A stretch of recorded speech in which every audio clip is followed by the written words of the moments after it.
wherein India's third lunar mission is an inch closer to the moon after successfully having completed its final deboosting.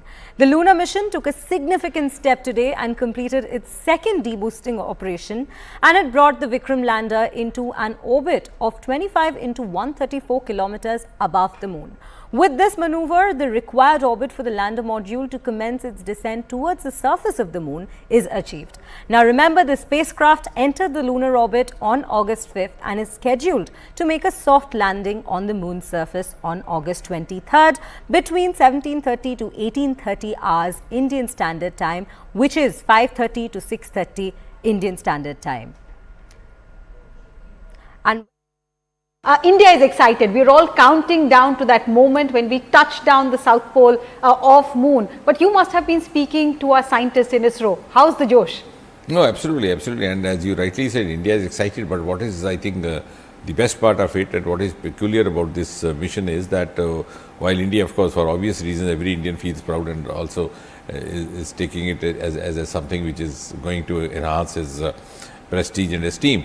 But the matter of fact is that actually the entire world is now looking up to Chandrayaan, and they have a lot of expectations. So there's a lot of enthusiasm, a lot of inquisitiveness, a lot of curiosity, because this Chandrayaan series is known to get home inputs which are quite exclusive, which have not been obtained by the earlier missions, and that has been the record even with the Chandrayaan 1, which discovered the evidence of the presence of water molecules through spectrometry, which was something new even for the American scientists, even though they had already landed a human being on the surface of the moon way back in 1969. So this time, as you rightly said, the location of this landing is absolutely virgin.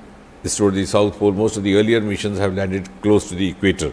So this is a rather unexplored terrain, maybe slightly difficult terrain as well, but which offers greater avenues and a larger room for experimentation, both in the terms of the presence or otherwise of water and its ingredients like hydrogen, oxygen, which have some kind of a direct or indirect relationship with the compatibility or possibility of human habitat or human life. So that makes it quite interesting. And I would rather say that this is Chandrayaan, which for the first time led the world or prompted the world to find scientific answers to the mysteries which had haunted us all through the generations. It was a matter of fiction, looking up to moon and imagining if there were people living over there, and then literature, poetry, cinema, fantasizing that. Yes. So for the first time, it was Chandrayaan which prompted the scientific world to actually discover scientific answers this way or that way. So I think that's a huge